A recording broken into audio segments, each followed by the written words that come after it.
Algunas escenas en este programa han sido recreadas.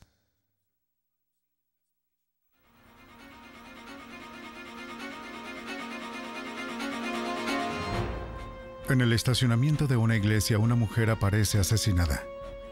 El asesino deja muy pocas pistas y no hay ningún arma. Una investigación de un suicidio toma un giro macabro. ¿Puede una cámara probar que esto fue un asesinato? Un incendio hace estragos en un hogar de ancianos, matando a 15 residentes. Armados solo con sus fotografías, a los forenses les tomó 6 años para demostrar que esta tragedia no fue un accidente. Los fotógrafos forenses resuelven estos delitos mediante la preservación de detalles cruciales que se pierden a simple vista. Después que se borra la evidencia, los nuevos detectives deben confiar en las pistas de la cámara.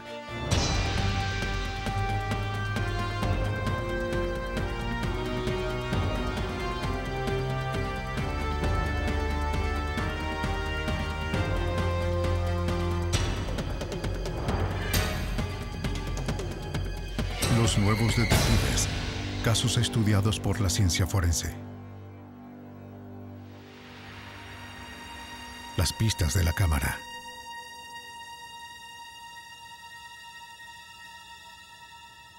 En el condado Fairfax, Virginia, en marzo de 1989, un hombre llamó a la policía para informar que una mujer se había caído en el estacionamiento de una iglesia. Un oficial informa desde la escena que la mujer no se cayó accidentalmente. Ella fue asesinada. En la sede de la policía, el fotógrafo forense Jeff Miller sabía que le esperaba una larga noche. Empacó su equipo y se preparó para encontrarse con otros investigadores en la escena. Mientras que algunos policías le disparan a criminales, Miller dispara con su cámara. En sus 18 años con la policía de Fairfax, él ha sido testigo de una cantidad de escenas de crimen a través de su lente. Si él es los ojos de la ley, entonces sus fotografías son la memoria a largo plazo. Cubriremos la zona para hallar evidencia. Los investigadores llegan al estacionamiento y empiezan su estrategia. El detective Ed Gockenberger dirigió la investigación. A medida que su equipo descubre las pistas, ellos dependían de Miller. Está en la cámara de Miller que todas las pistas sean recolectadas para resolver el caso y, con suerte, así poder atrapar al asesino. Queremos ser capaces de poder documentar toda la escena, en esencia tomarla desde aquí al juzgado exactamente de la misma forma en que la encontramos. Miller comenzó haciendo un mapa de la escena del crimen. Las pistas iniciales eran simples y extrañas a la vez. La víctima estaba en el suelo boca arriba, en un charco de su propia sangre. Le habían disparado varias veces. Uno de esos disparos fue en la cabeza. Cerca de allí, su mochila fue encontrada intacta. Así que un robo no fue el motivo. Miller primero documentó una vista amplia de la escena del crimen, que estaba envuelta en la oscuridad. Para poder colocarla en foco, Miller utilizó una técnica llamada pintar con luz. Un trípode sostiene la cámara. El obturador se mantiene abierto. Entre tanto, un asistente cubre el lente. El mismo cuadro de película se expone varias veces. Miller camina a lo largo de los bordes de la escena, disparando su flash hasta 24 veces para que una sola fotografía sea la ideal. Cada destello ilumina un área ligeramente diferente. Esta fotografía es el resultado del trabajo de Miller. Las luces brillantes se ven como faros de calle, pero fueron hechas por el destello de la cámara. A pesar que él estaba cerca de la escena, al momento de tomar la fotografía, Miller no aparece porque se encontraba detrás de la luz. Él permanece invisible al momento de exponer la evidencia. Después que Miller toma la vista amplia pintada con la luz, él se dedicó a fotografiar cada detalle en la escena. Se abrió camino más y más cerca de la víctima, documentando sus heridas y la posición de su cuerpo.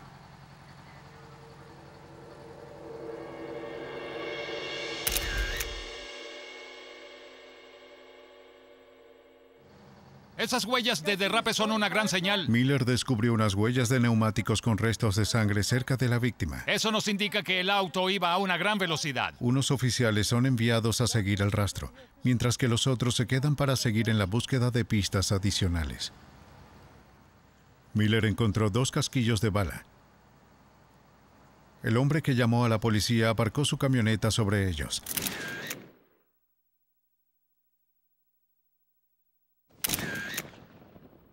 Miller fotografió las pruebas donde estaban. Mover la camioneta de nuevo solo habría perturbado más la escena del crimen. ¿Alguna noticia? Cuando Miller está buscando evidencia adicional, los oficiales regresan de su búsqueda por el vecindario. Encontraron un auto abandonado a una cuadra de distancia. Cuando investigan la matrícula, el vehículo está registrado a nombre de la víctima. El sitio del auto abandonado se convierte en una segunda escena del crimen. Una vez más, Miller fotografía la escena desde todos los ángulos, con la esperanza de descubrir algunas pistas que podrían explicar cómo la mujer terminó tan lejos de su vehículo. Como lo hizo en el estacionamiento de la iglesia, Miller fotografió primero el sitio a distancia, luego se dedicó a tomar primeros planos. La ventana del lado del conductor estaba rota. Los pedazos de vidrio estaban esparcidos en el interior del auto. Un casquillo gastado yacía en la nieve, fuera de la puerta del lado del conductor. Y una bala se alojó en la moldura de plástico. Por el lado del pasajero, Miller encontró aún más. En la fina nieve había huellas, que eran demasiado grandes para ser de la víctima. A los técnicos forenses se les hace muy difícil tomar muestras de moldes de huellas en la nieve, y Miller sabía que las huellas se derretirían con el sol naciente. Así que era para él y su cámara el preservar estas pruebas antes que se desvanezcan. Se pueden cortar si están en hielo y mantenerlas a una temperatura constante y todo eso, pero algunas veces sirve y otras no. Existen productos químicos que se pueden poner en ellas y puede funcionar.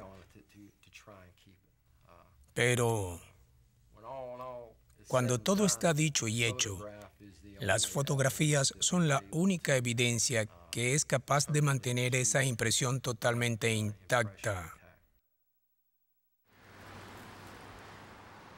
En la búsqueda extendida dentro del vecindario se consigue más evidencia potencial.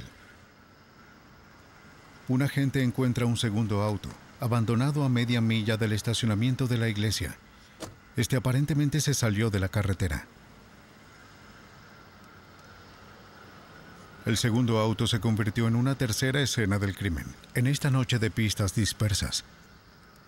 La policía comenzó a buscar una conexión.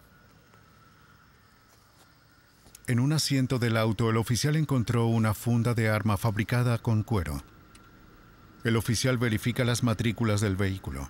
El propietario vivía muy cerca de la víctima.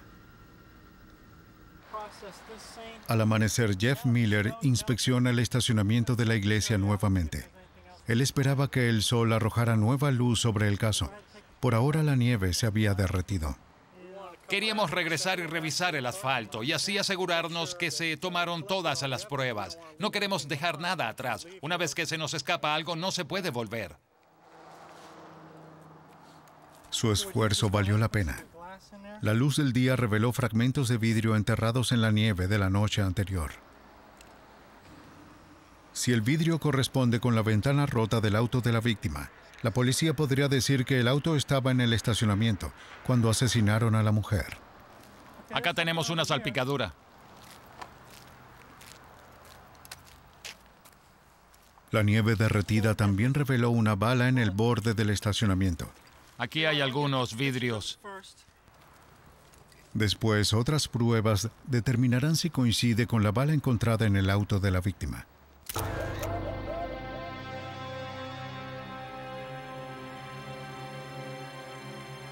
Mientras Miller revisa el estacionamiento, Ed Gockenberger sale al vecindario. Su primera parada, la casa de la víctima. En caso de homicidios, miembros de la familia suelen ser los primeros sospechosos. Una vez que llamo a la puerta, tengo que leer muy rápidamente el tipo de persona que me responde. En este caso, me consigo al esposo. Él estaba vestido con una bata de baño. Se había despertado. Dijo que su esposa debería haber estado en casa y que ella estaba en una reunión de la iglesia.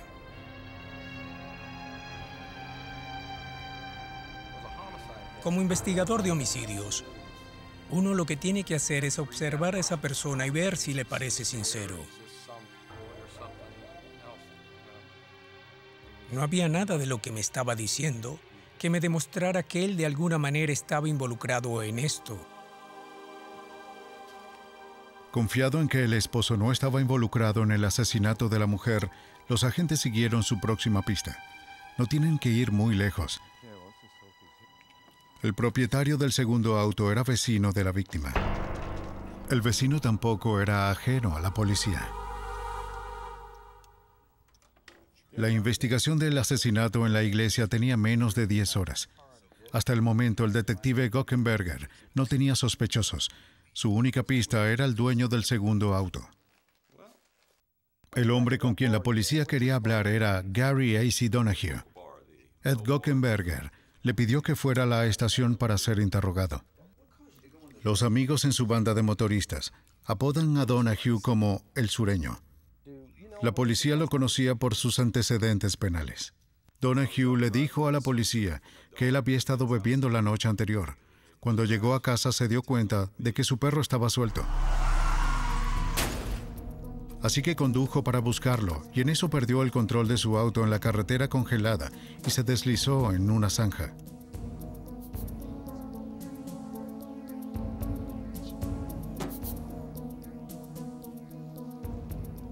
Él dijo que no pudo sacar el auto y que se fue a su casa. Aunque su ruta le habría llevado cerca del auto de la víctima, Donahue dijo a la policía que él no lo vio. Dijo que la funda de cuero en su auto pertenecía a un amigo, pero que no tenía arma.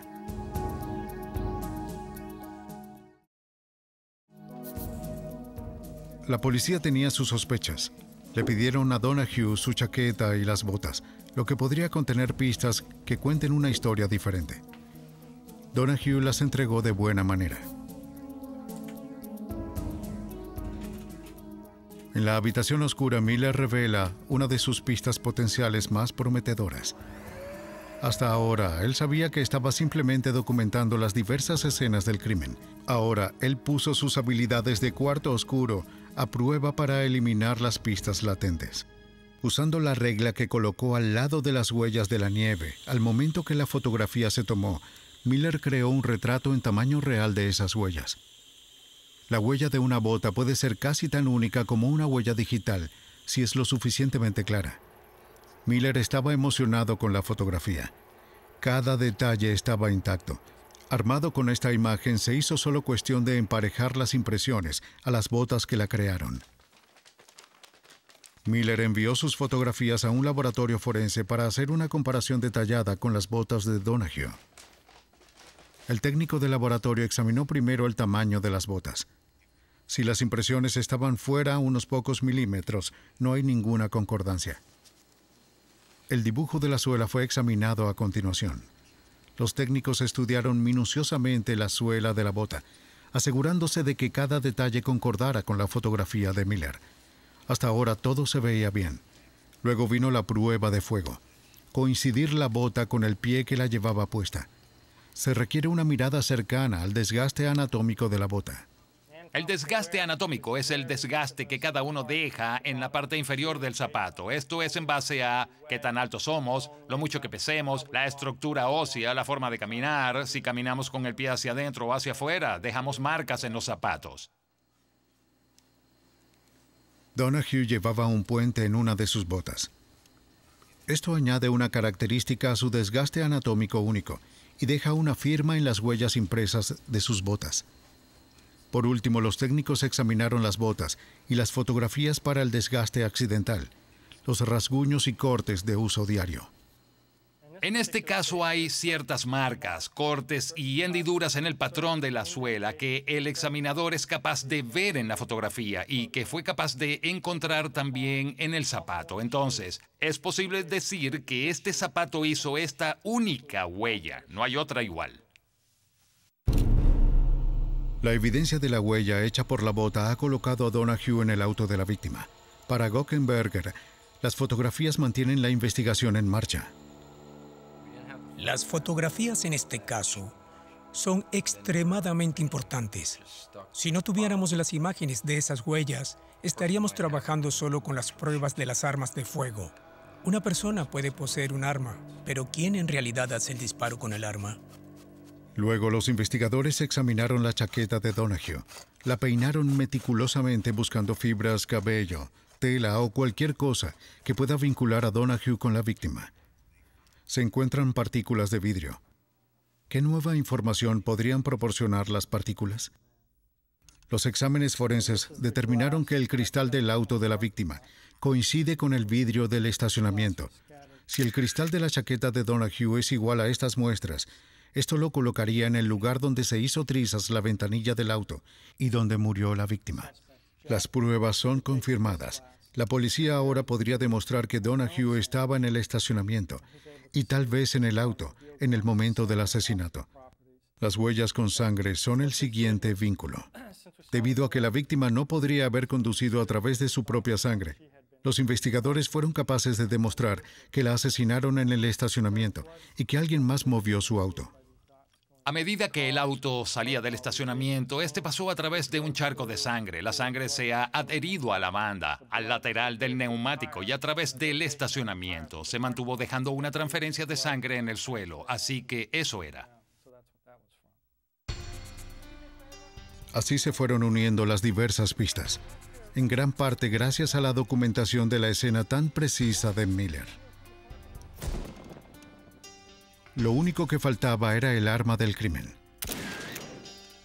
Para ayudar a señalarla, los investigadores probaron las balas y los casquillos encontrados cerca de la víctima y su auto. Otro casquillo se encontró en el auto de Donahue. Las pruebas de laboratorio mostraron que todos los casquillos fueron disparados con un arma de Hungría, una Frommer 9 mm de carga automática, un arma que alcanzó su punto máximo de popularidad en la Segunda Guerra Mundial. Las pruebas de la impresión en la funda del arma, que se encontraba en el auto de Donahue, concuerdan con la impresión de una Frommer 9 mm, pero el arma no estaba por ningún lado. La policía recorrió la zona y no obtuvieron resultados. Donahue, a pesar de su cooperación anterior, marcó la línea para no proporcionar el arma, jurando que nunca la tuvo. Él probablemente pensó que estaba más allá de todo esto, que si no teníamos un arma de fuego, tal vez no podríamos demostrar que él realmente accionó el arma o hizo cualquier otra cosa. Pero si alguna vez hubo una pista principal en este caso, eran las fotografías de las huellas de las botas, algo con lo que Donahue no contaba.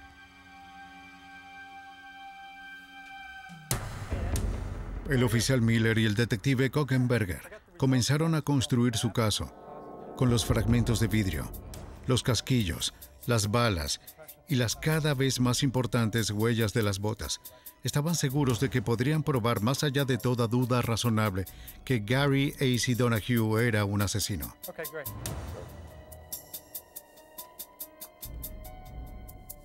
Las fotografías de Miller se convirtieron en la evidencia primaria ante un gran jurado y aseguraron la acusación de Donahue.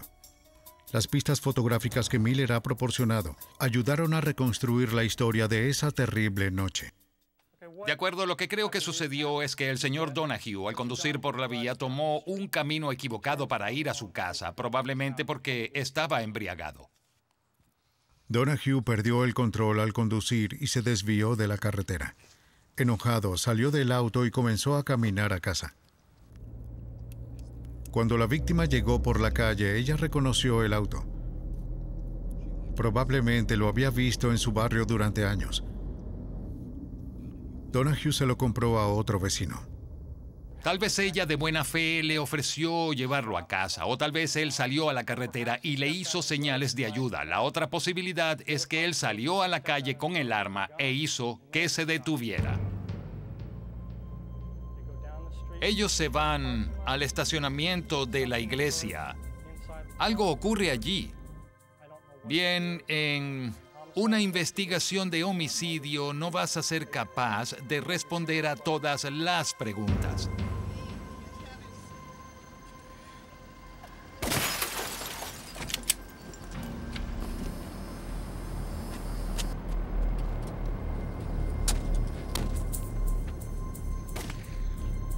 Ella cae al suelo sobre su espalda. Donahue ahora, con un blanco mucho mejor, un blanco que no se mueve, avanza hacia ella, coloca el arma a solo centímetros de su rostro y la ejecuta.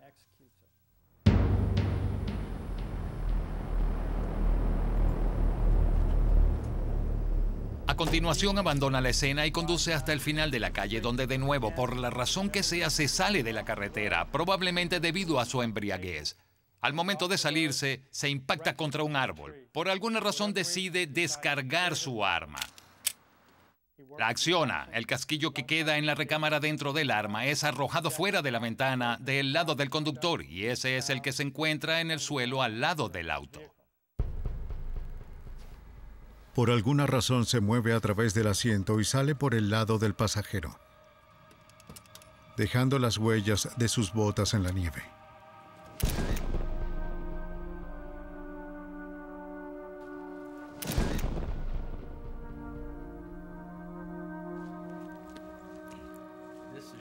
Este es el peor tipo de asesino. Se trata de una persona que asesina por maldad. No había ninguna razón para acabar con la vida de esa mujer. Ella no era el tipo de persona que buscaba problemas. Y ese día fue su inocencia la que hizo que se encontrara con su muerte. Ella se consiguió con un animal. Un gran jurado condena a Gary A.C. Donahue a cadena perpetua. La muerte sin sentido de la mujer en el estacionamiento de la iglesia sorprendió a los vecinos de su tranquila comunidad. Más al sur, en Miami, Florida, el asesinato es más común, pero no menos impactante. A través de las puertas del depósito de cadáveres situado en el condado de Dade, en Florida, llegan cuerpos con distintos tipos de muerte, tanto natural como causada. Cuando los cadáveres entran al depósito, inicia el trabajo de los fotógrafos forenses, el cual documentan las heridas y otras señales de identidad antes de que se almacenen los cadáveres. El trabajo nunca es rutinario, siempre es trágico. En este día, una niña de solo 5 años de edad es la víctima de un tiroteo al azar. Se quedó atrapada en el fuego cruzado durante un desfile. Los técnicos forenses examinan sus heridas. Tal vez sean la clave para encontrar al asesino. El detective del condado Dade, John Thompson, se basa en la información recolectada para iniciar su investigación. Estamos tratando de determinar, número 1, qué calibre es la bala que golpeó a la víctima. Y número 2, la trayectoria de la bala al momento de entrar en el cuerpo. Eso nos ayudará a determinar posiblemente quién es el tirador.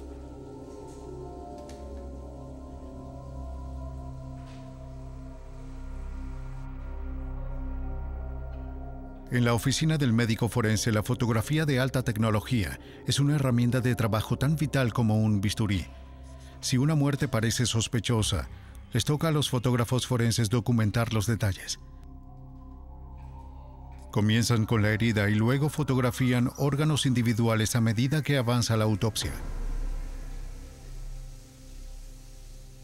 Estas fotografías son horrendas y sobreviven mucho tiempo después de haberse cerrado el caso. Proporcionan una base de datos visuales para que las autoridades puedan referirse a ellas si otro caso similar aparece. Saber qué buscar agiliza cualquier investigación.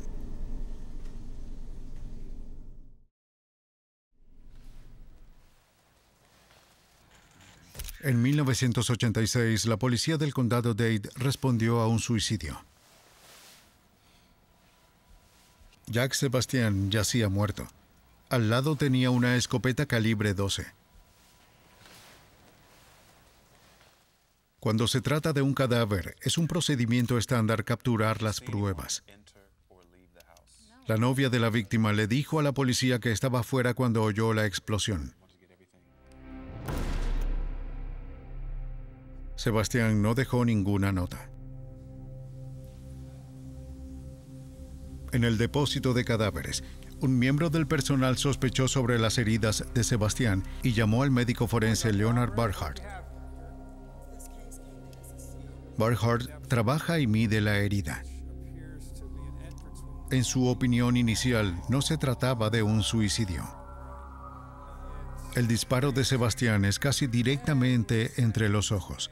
La herida estaba rodeada por un punteado de pequeñas quemaduras, realizadas por la explosión de pólvora del cañón de la escopeta.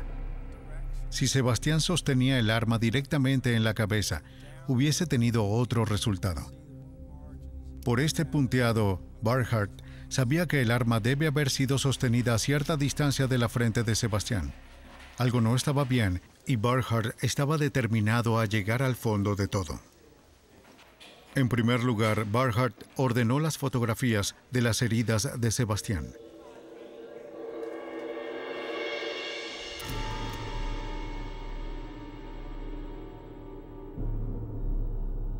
Luego tomó radiografías de la cabeza de Sebastián para revelar el daño interno que no podía ver. Los rayos X mostraron el camino de los perdigones. Esta es una radiografía en la que se muestra la dispersión de los perdigones a través del cráneo.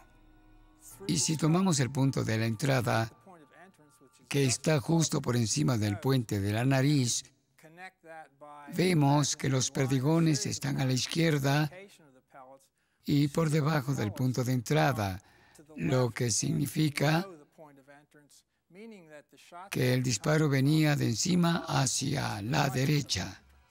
Barhart tenía que averiguar si Sebastián podía sostener la escopeta en el ángulo indicado por la radiografía. No habría sido fácil. Los investigadores incluso colocan la escopeta en los brazos extendidos del cadáver de Sebastián para ver si podía disparar el arma. Sus dedos apenas podían alcanzar el gatillo.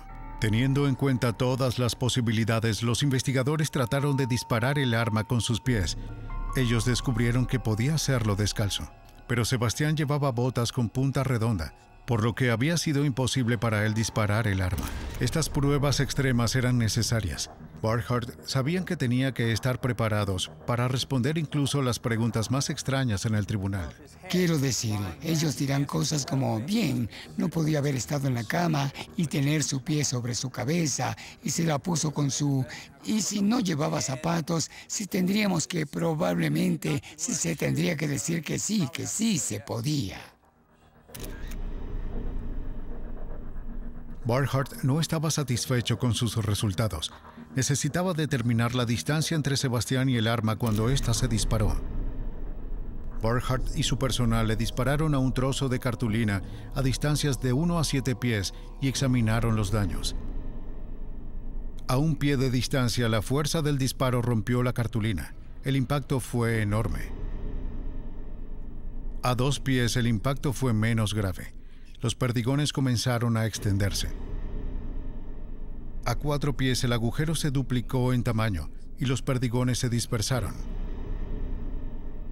A 6 pies de la mesa, los perdigones son mucho más dispersos, dejando marcas de punteado claras. Barhart concluyó que el cañón de la escopeta tuvo que estar por lo menos a 1 o 2 pies de distancia de la cabeza de Sebastián. Estaba convencido de que alguien más debe haber apretado el gatillo. Pero Barhart temía que su simple prueba no fuese lo suficiente para convencer al jurado. Entonces se dirige a la oficina de fotografías forenses en busca de ayuda. Todd Reeves dirige la oficina de fotografías forenses de Dade, una de las mejores en los Estados Unidos. La oficina cuenta con más de 3,000 pies cuadrados de equipos fotográficos avanzados. El estudio está bien equipado y puede documentar enormes piezas de evidencia, capturando detalles que son invisibles a simple vista. Aquí, un técnico utiliza un microscopio equipado con una cámara para revisar un molde de un hueso de la mandíbula. Sus descubrimientos le ayudarán a estar cada vez más cerca del sospechoso. Una imagen potencialmente útil puede ser tomada desde una cámara de seguridad o desde un auto en movimiento. El laboratorio puede limpiar, ampliar y mejorar las fotografías. Ordenadores revelan detalles que no se ven en las fotografías de la evidencia.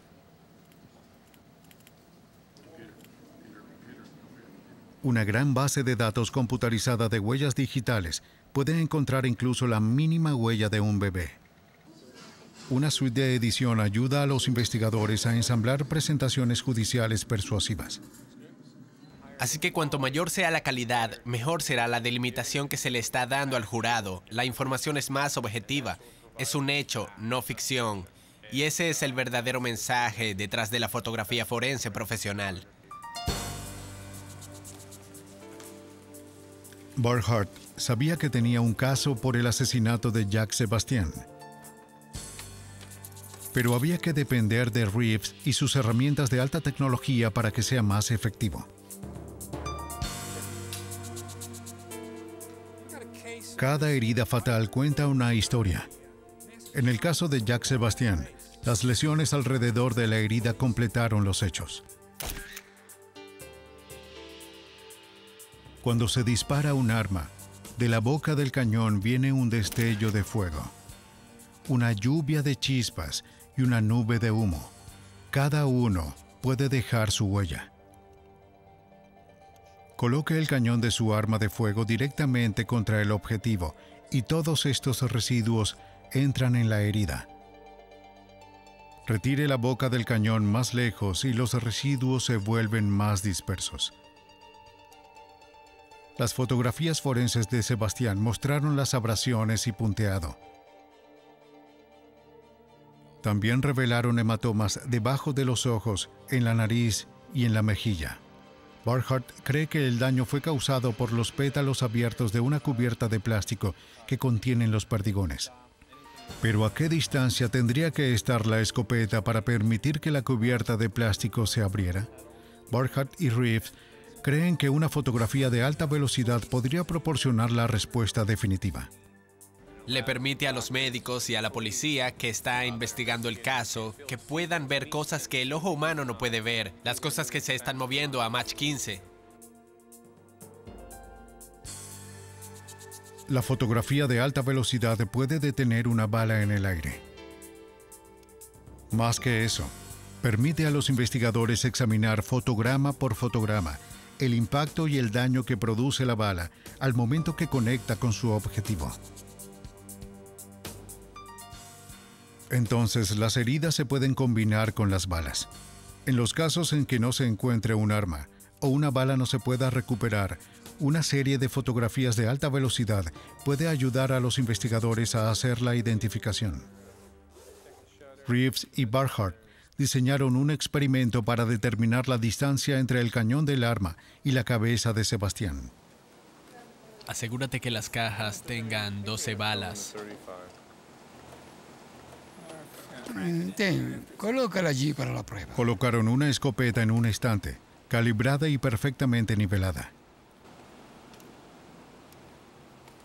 A continuación, se colocan 2 cámaras a lo largo de la línea de fuego. Al salir los residuos de la boca del cañón se tomará una fotografía. Es crucial que el arma no se mueva al momento de disparar. Ellos cargan el arma con el mismo tipo de munición que mató a Sebastián. Todo en orden aquí. Muy bien. Reeves luego coloca un micrófono sensible cerca de la boca del cañón del arma. Cuando el micrófono capta el sonido del disparo, se dispara una unidad de flash. Una regla colocada detrás del micrófono dará las medidas y hasta qué punto viaja el proyectil y la cubierta de plástico comienza a abrirse. El flash se dispara con la rapidez necesaria cuando se fotografía a gran velocidad. Para la imagen más clara, Reeves y Burkhart necesitan que la cámara esté lo más cerca posible del cartucho al volar. Pero deben determinar el mejor lugar para ponerla. Ellos prueban la primera vez con una cámara Polaroid de gran formato. La película de rápido revelado es económica y les permite tomar fotografías de prueba del experimento para que puedan así situar la segunda cámara correctamente. Para la prueba real, utilizan una cámara de 35 milímetros estándar con una película muy sensible para así congelar el cartucho en su camino. Los investigadores están ahora listos para probar su experimento y capturar el cartucho con el flash. Si todo va bien, van a producir un registro fehaciente del cartucho y sus componentes en el vuelo. Barnhart entonces puede usar la información para verificar dónde se comenzó a abrir el cartucho en el patrón que dañó la cara de Sebastián.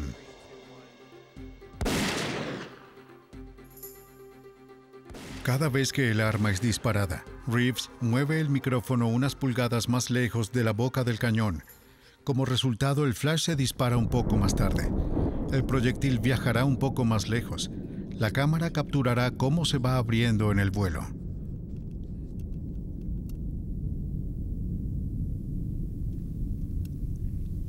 Inicialmente, el plástico al rojo vivo no se ha expandido. Después de 18 pulgadas, los pétalos comienzan a extenderse, descargando los perdigones y empieza a ceder. Cerca de las 30 pulgadas, los pétalos se han abierto completamente. Barnhart y Reeves tienen éxito en hacer un mapa fotográfico punto por punto de la trayectoria de un cartucho de escopeta. Mediante la comparación de la herida con las imágenes, los investigadores determinaron que el arma se disparó desde una distancia de 18 a 24 pulgadas de la cara de Sebastián. Los resultados corroboraron experimentos propios de Barnhart y le dieron la evidencia que necesitaba para probar que Sebastián no pudo haber disparado.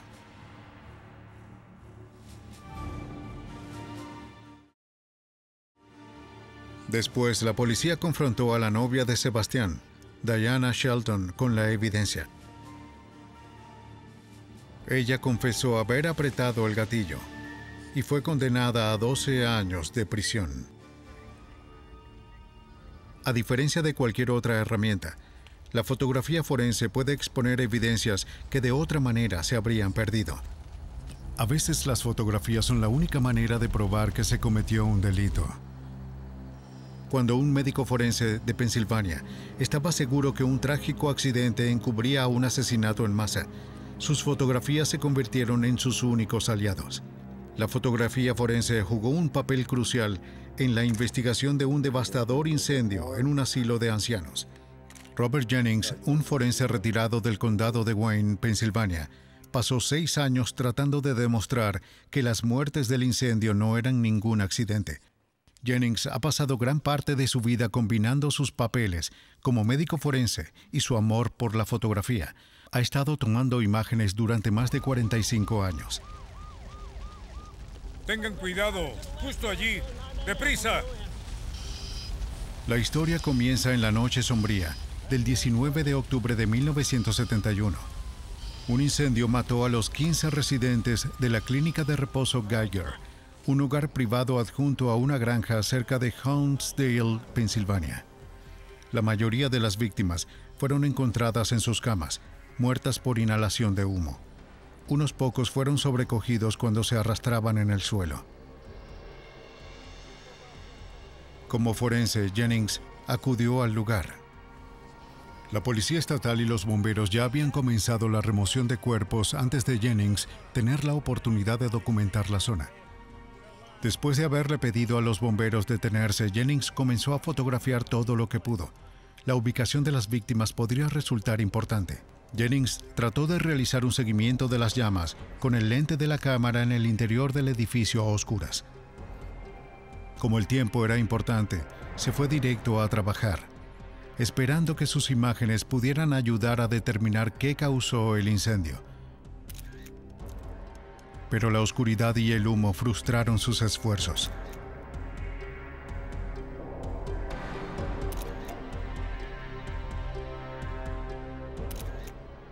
Un poco triste, se fue a casa para esperar el día siguiente. A la mañana siguiente, el humo se disipó y la oscuridad se había levantado lo suficiente para que él tomara sus fotos de las ruinas. Si el f-stop normal es f11, entonces hay que abrir al menos 2 paradas más y dar más luz para obtener los detalles y así respectivamente. Esto es necesario en este tipo de pruebas fotográficas, para que los expertos incendiarios al menos tengan la oportunidad de examinar la carbonización y así sucesivamente. Trabajar en las ruinas desmoronadas del edificio era confuso y consumía mucho tiempo. Pero Jennings estaba determinado para tomar cada pulgada de los restos con su cámara. Tuvo éxito. Pintando con la luz, él reveló detalles de una quemadura de piel de cocodrilo, un patrón de carbonización similar a las escamas rugosas de los reptiles. El patrón se crea solo a muy altas temperaturas. Al iluminar la zona desde varios ángulos, Jennings fotografió los cambios en el patrón de quemadura. Más tarde, sus fotografías se usarían para trazar el camino del fuego. Los patrones de las quemaduras en las paredes surgieron por el fuego que atravesó el pasillo. Una sección del pasillo estaba casi totalmente consumida, en tal punto que el fuego crea un agujero en el suelo. La destrucción en este lugar no se parecía a ninguna otra parte del edificio. Jennings centra su atención y su cámara en el agujero. Se arrastró debajo del agujero fotografiando sus bordes. Los incendios normalmente queman de abajo hacia arriba, encendiendo lo que esté por encima de ellos. Pero en este punto el fuego parecía haber quemado de arriba hacia abajo. Jennings sugirió que se utilizó un acelerador, algún líquido inflamable que se filtraba a través del suelo llevando con él las llamas. Antes que Jennings terminara su investigación, la policía del estado anunció sus resultados. Llegaron a la conclusión de que el fuego se inició en la habitación de lavado, causado por un termostato averiado en una secadora de ropa. Jennings no se lo creía. Él pasó los próximos 6 años tratando de demostrar que estaban equivocados. Las fotografías fueron las únicas pistas de Jennings. El techo por encima de la secadora donde el fuego supuestamente comenzó mostró un daño mínimo en comparación con el pasillo altamente carbonizado. Los cables en la habitación del lavado estaban todavía intactos. Jennings incluso encontró que la ropa no sufrió daños dentro de la secadora.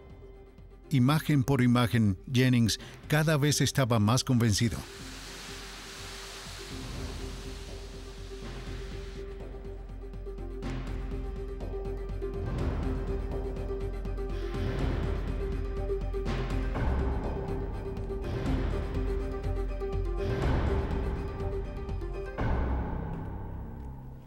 Hoy en día, 25 años después, la evidencia de Jennings se mantiene, pero el edificio ya es cosa del pasado.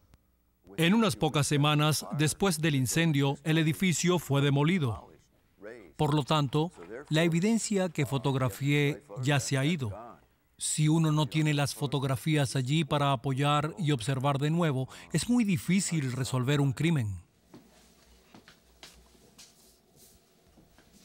Para Jennings, el arte y la ciencia de la fotografía no han cambiado mucho desde que tomó su primera imagen.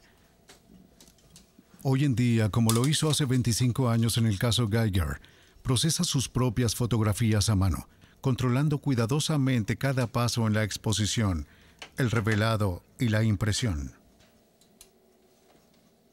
A través de los años ha mejorado sus habilidades como fotógrafo e investigador.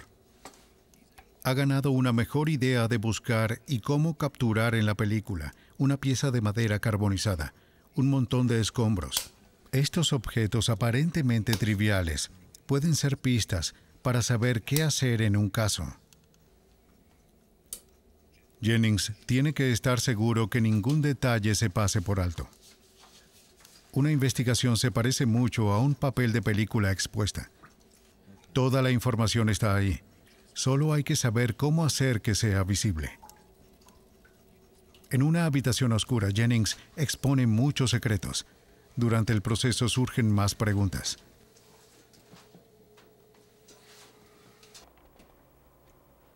La policía del estado quedó impresionada por las fotografías de Jennings, pero todavía no reconocen que el fuego fue provocado. Ellos lo aseguraban por una simple razón: ningún sospechoso. Si el fuego se había encendido deliberadamente, ¿quién encendió el cerillo? Al final, las imágenes de Jennings lo expusieron. Con la esperanza de demostrar que el incendio fue deliberado, Jennings fue con la enfermera Baudine Lyon, la única sobreviviente del incendio. Ella le habló de uno de los pacientes más gentiles de la casa, el señor Maurice Flynn. El señor Flynn, un hombre profundamente tímido y privado, terminaba cada día en su habitación leyendo la Biblia. Así que era extraño que después del incendio se encontrara el cuerpo de Flynn sentado en la habitación de una pareja casada. Él fue el único paciente que no estaba en su propia habitación cuando ocurrió el incendio. También fue el único paciente que se encuentra completamente desnudo, apenas con pequeñas quemaduras. Murió sentado en una silla con los brazos y las piernas extendidas, como si estuviese crucificado. Él estaba allí para ayudar a la gente, pero era muy privado. Ni siquiera permitía que una enfermera lo ayudara al momento de tomar una ducha. Él no quería ayuda de ningún tipo, y el por qué esa persona estaba a esa distancia fue muy desconcertante. El cuarto de Flynn estaba a unos 60 pies de donde se encontró su cuerpo. El humo y las llamas habrían hecho que el recorrido fuese imposible. Jennings determinó que el incendio comenzó en la intersección de los pasillos. Para que Flynn llegara a la habitación de la pareja durante el incendio, habría tenido que pasar a través de las llamas. Por otro lado, si él hubiese querido escapar de las llamas, la salida estaba cerca de su habitación, fácilmente a su alcance. Era imposible que pudiera haber llegado hasta esa distancia y a través de esa intersección en T con el tipo de evidencia física que encontramos en su cuerpo. Él nunca lo habría hecho. Habría sido completamente carbonizado.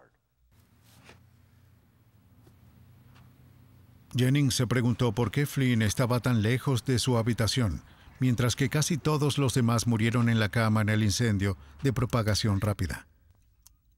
El 8 de junio de 1972, Robert Jennings exhumó el cuerpo de Maurice Flynn. Incluso antes de la autopsia, Jennings notó algo extraño.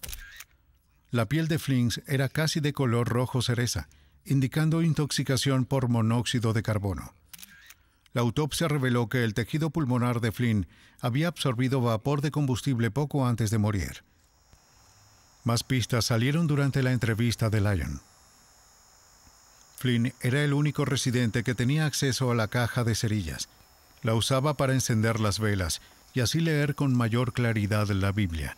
También cortaba el césped alrededor de la casa de reposo. Era el único residente con acceso a la gasolina.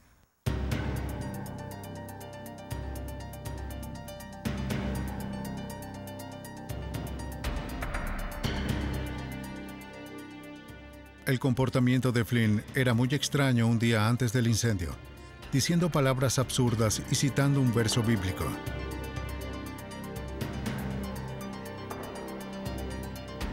Otros residentes del hogar también actuaron de manera extraña.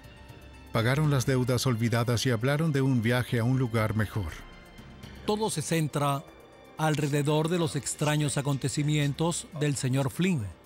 ¿Por qué estaba completamente desnudo? Uno de sus comentarios a una de las enfermeras de guardia de ese día fue que se llega a este mundo desnudo y lo dejas desnudo. Ese comentario nos causó mucha curiosidad al encontrar su cuerpo completamente desnudo. Parecía que Jennings tenía un sospechoso. Pero la policía del estado no quería revisar sus conclusiones. Jennings persistió. A principios de 1975, Jennings estaba seguro de que él tenía suficiente evidencia para probar su caso. Ejerció sus poderes como forense y juramentó a un jurado de 6 hombres y mujeres. Presentó sus hallazgos, mientras que la policía estatal defendió su posición durante la batalla legal de 2 días. Después, el jurado concluyó que el incendio fue causado debido a un acto ilegal por una persona o personas desconocidas. Ellos determinaron que los investigadores deben tratar de descubrir qué causó las 15 muertes. ¿Por qué Flynn encendió el fuego? Nunca se sabrá. Algunos han especulado que sus acciones fueron el resultado de una mente trastornada. Otros han dicho que Flynn y los demás residentes habían acordado morir, pensando que era mejor poner fin a sus vidas que vivir en la casa. Al final, lo más cerca que se puede llegar a averiguar sobre la causa del incendio se encuentra en las fotografías de Jennings y sus esfuerzos por resolver este crimen. Tras el fallo del jurado forense, Jennings llenó los certificados de defunción de los residentes de la clínica de reposo Geiger. 14 homicidios y un suicidio. Solo siento que valió la pena el esfuerzo, el tiempo que se dedicó en él, pero sentí que tenía el deber de representar a las otras 14 personas que pagaron un precio, sus vidas. La fotografía forense es el arma secreta del nuevo detective. A menudo se pasa por alto. Es crucial en una investigación criminal. A través de equipos de cámara sofisticados, la determinación y el ingenio, los fotógrafos forenses se convierten en los ojos y la memoria de los investigadores. Son también los defensores de las víctimas, ayudando a llevar a los criminales ante la justicia.